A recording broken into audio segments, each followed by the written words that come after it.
JEE advanced 2024లో అన్ని కేటగిరీల్లో 10లోపు 15 ర్యాంకులు సాధించిన నారాయణ. మొన్న పెద్ద గొడవ అయింది కదా, డొనేషన్లు అవి ఆనర్ బాండ్స్, ఎలక్టోరల్ బాండ్స్, దాని మీద కూడా ఒకసారి చర్చ పెట్టించి, ఎందుకంటే ఇవన్నీ మోడీ గారు వన్ సైడ్గా చేసుకుంటూ పోయినటువంటి.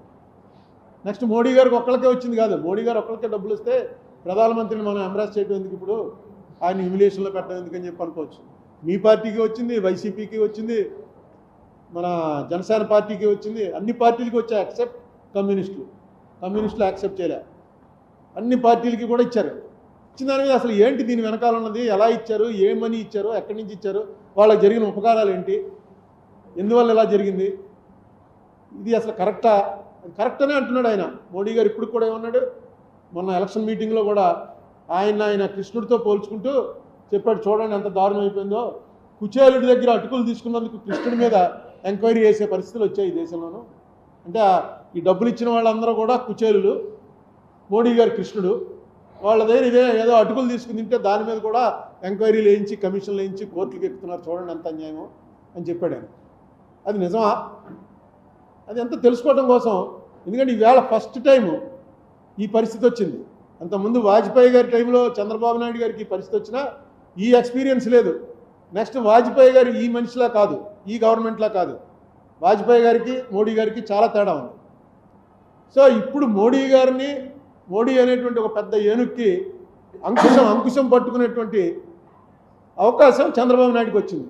అంకుశమేమో నితీష్ కుమార్, చంద్రబాబు నాయుడు మావటి. జాగ్రత్తగా దాన్ని వాడండి. నితీష్ కుమార్ కూడా ఏం మాట్లాడ్డాడు. నితీష్ కుమార్ డెఫినెట్గా ఆయన స్టేట్ ఇంట్రెస్ట్ని బట్టి, స్టేట్లో ఆయన మైనస్లోకి వచ్చే ప్రమాదంలో ఉన్నాడు కాబట్టి దాన్ని బట్టి పోతాడు ఆయన. మీరు చంద్రబాబు నాయుడు గారికి ఇంత అవకాశం వచ్చింది, నేను ఇది పెట్టినటువంటి ఏకైక కారణం చంద్రబాబు నాయుడు గారు ఆయన్ని కరెక్ట్గా వాడుకోవాలని. పవన్ కళ్యాణ్ గారు ఏదైతే ఆంధీ ఉన్నాడో ఆ ఆంధీ మళ్ళీ చిన్న తుఫాను పవనం గాలి కింద అయిపోకుండా నిలబెట్టుకుని, పార్టీ మెయిన్ జగన్మోహన్ రెడ్డికి కూడా అనేక సార్లు చెప్పాను నేను, ఓటర్స్ ఉన్నారు, మధ్యలో వాలంటీర్స్ ఉన్నారు. వాలంటీర్స్ మీకు ఎందుకు వచ్చి ఓటింగ్ వేయిస్తారు? వాలంటీర్స్కి 10,000 జీతం ఇస్తానంటే 10,000 జీతం వాటికి సపోర్ట్ చేస్తారు. మీరు పార్టీ అన్నది ఈవేళ రాజమండ్రిలో కానీ మొత్తం ఎంటైర్ ఆంధ్రప్రదేశ్లో పార్టీ అనేది ఎక్కడ లేదు. అట్లీస్ట్ ఈ 5 ఇయర్స్లో పార్టీ బిల్డప్ చేసేటువంటిది ఇవ్వండి. నెక్స్ట్ స్పోక్స్మెన్లు పెట్టండి, స్పోక్స్మెన్లు పెట్టి ట్రైనింగ్ ఇవ్వండి. వాళ్ళు వచ్చి ఏం మాట్లాడుతున్నారు, బూతులా? లోక్సభ ఇక్కడ శాసనసభలోనూ బూతులే మాట్లాడుకుంటారు, ప్రెస్ మీట్లోనూ బూతులే మాట్లాడుకుంటారు. ఏం గౌరవంగా మాట్లాడుకోండి, ఇది ఏమన్నా సరిహద్దు గొడవలా? కొంచెం గౌరవంగా మాట్లాడడం, వాళ్ళు దానికి ట్రైనింగ్ ఇవ్వటం, అసలు ఎందుకు ఓడిపోయారన్న దాని మీద ఒక మీటింగ్ పెట్టుకోవటం, ఇవన్నీ చేయండి. ఇదేమి ఎండ్ కాదు, ఇది అయిపోయామని ఎవడన్నా అనుకుంటే, చంద్రబాబు నాయుడు గారి పార్టీ కూడా అయిపోయింది జగన్ పార్టీ అనుకుంటే వాళ్ళు పొరపడుతున్నారు, మేము అయిపోయామరా అని జగన్ పార్టీ అనుకుంటే వీళ్ళు పొరపడుతున్నారు. ఎందుకంటే ప్రజాస్వామ్యంలో ఇది అసలు 5 ఏళ్లకోసారి ఎలక్షన్ పెట్టడం గవర్నమెంట్ మారటానికి. ఈసారి మారటం అనేది చాలా మంచిగా మారింది.